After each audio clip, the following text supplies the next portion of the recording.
Hi everyone, it's Tracy here from Art Fiber Stitch.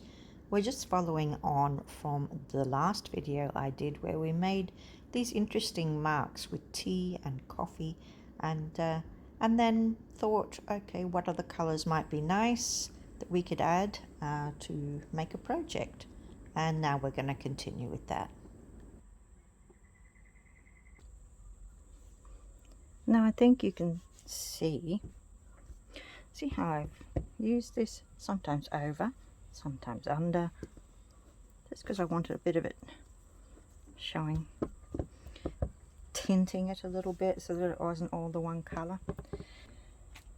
So what I would probably do is look for something that's pink, some threads, some brown, some beige.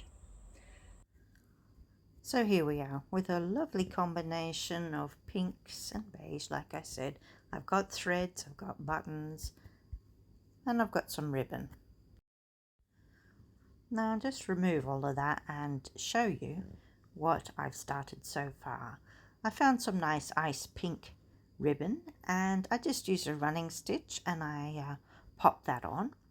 And then I just started with a thicker thread. I used a variegated thread, you can see there.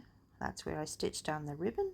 And then I added a few stitches in, just going across, sometimes down, sometimes there's some crosses, just to try and get everything anchored down a little bit to start with. I started with a nice pinky, peachy kind of variegated thread, and now I'm using one that's got more brown coffee tones in it, and it's another thick one, and it should show up nicely and add a bit of accent and texture. And this time I'm not going to do a straight running stitch, I'm just going to do some random stitches. If you can see, they're all flowing in the one direction across the top there, and that's allowing it to hold that square down. Now I'll keep going across, and then I'll head down, and this is a good way to just sort of cover a few of the areas, and we're tacking, but this is permanent. We're going to keep these stitches, and we're using a nice thread, and just getting it all held down nicely. So I went all the way down, and then I went across. Oh, we're zigzagging a bit, but that's good. We're sort of managing to cover a lot of area. And I do like to use, if I use thread in one spot, I like to bring it across and use it somewhere else. When I'm finished, I take it through to the back, each thread, and I do a couple of stitches on top of each other and then snip it and start again.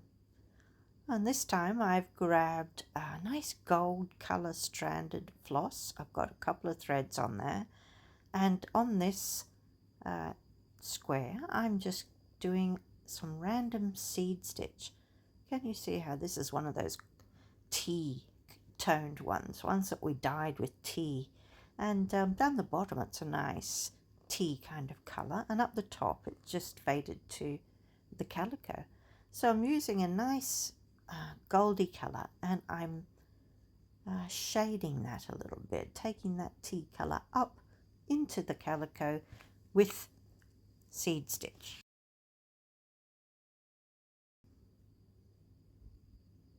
I think that's quite effective and pretty easy too.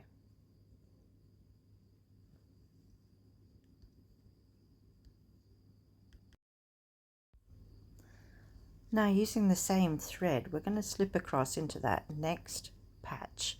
Don't know if you saw the first video, but what we did was we dipped some lace leaves, you can see a leaf off to the left there, into coffee, and then we dabbed it onto the calico, and we sort of printed with the coffee, which worked out quite nicely.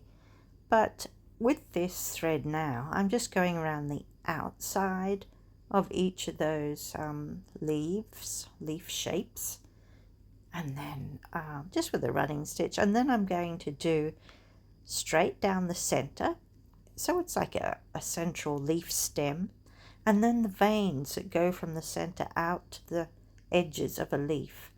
And so just picking out those few little details makes that blob look more like what it was intended to be, and that is a little bunch of leaves.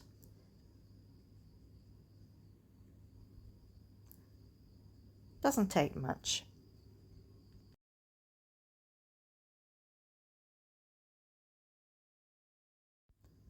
And once I finish with that little background, I pick up one of the leaves that I had dyed or tinted with tea or coffee, and then I place it on top, and I look to see where I might like it, and once I've decided, I'll just use the same kind of stitching to tack it down. So I would like it over here where it goes across the edge of that patch and into the next one.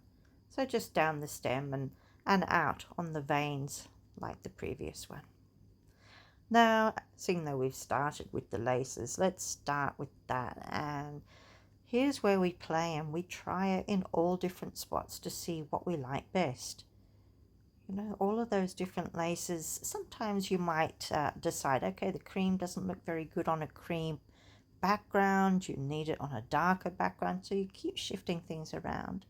The buttons, I decide that I like those ones on the other side there, on the white ones. I think, oh, that looks like a little bunch of grapes or a flower that, you know, like a coming from that leaf. I put the pink ones in. When I decide I like it, I take a photo or I pop some pins in, and then I decide, okay, well, let's get those buttons down whilst I know where I want them.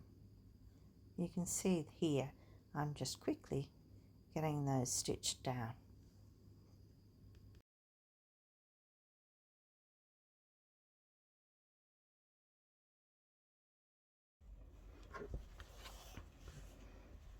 So you can see here, I've just spent the last couple of minutes sewing on these buttons because I wanted to mark out where I wanted things. I've still got stitching to do.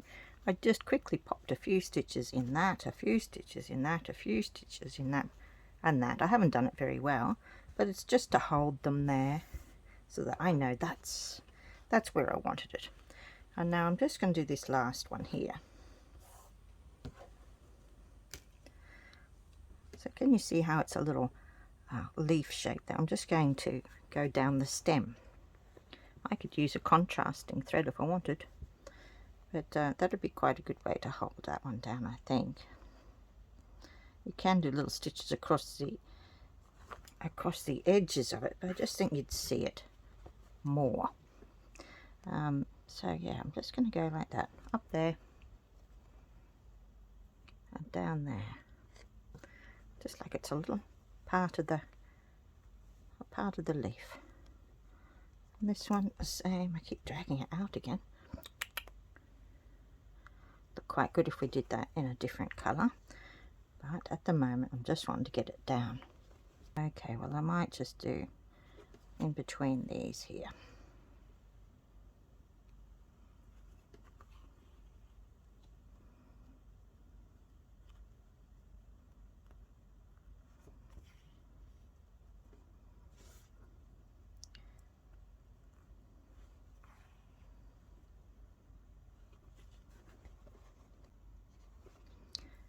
So that's holding it very well.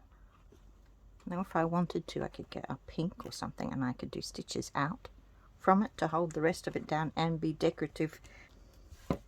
So there we are. Everything is, all of our main things are down, and now we're back to the stitching. I do have these lovely 4 little buttons that I thought, you know, notice how we've got that as if it's like a little bunch of flowers or grapes or something. You know how it's extending out from those leaves. This one here, we've done 3, and I put a bigger space here. I've done 2 here going the opposite direction. So I like buttons when they're sort of in little groupings. I think it looks better. I don't know whether to use these on the same one or not, but you know, I could do 4 little ones, you know, together or something, or whether to keep that for another project. They certainly are sweet. But let's just have a look now. We did have thread that we had dyed in the previous one. Let's see if we can see the differences in colour. Not a great deal. I can see there's a bit of difference. But we weren't going for anything too dramatic. But seeing that we've done that, we may as well. I'm going to divide it into 3, I think, or something. Oh no, we'll do it in 2. And we'll just see what else we might want to add in. So far we've done some ordinary stitches, we've done some running stitch, we've done some crosses, we've done some seed stitch. So what do we want to do now? And where do we need something? You know, that's the other thing. This one here doesn't have a lot. I was thinking I might just start with doing a little something there. And I'm really thinking I might just do a few little daisies. Right, well, unfortunately a little bit of my footage has disappeared. So if you want to check out how to do little daisies with a chain stitch, check out my video on chain stitch. Well, this has been fun. I really did like these combination of colours. I really think that those tea and coffee little patches that we made fitted beautifully together. You can see where we've done the crosses there, we've done plain stitches, we did some little daisies, we did some seed stitch, and you know, it all worked together and made a really nice whole. And yeah, I think, you know, it came together quite well. There's plenty more we could do, but let's just have a look at some of these still shots, and I think you'll agree it was a great experiment. Anyway, I hope you've enjoyed watching this. My name's Tracy from Art Fiber Stitch. If you've liked it, do press like and subscribe. And if you want to find me anywhere else, my details are below. So, thank you for watching, and have a go yourself. Thank you.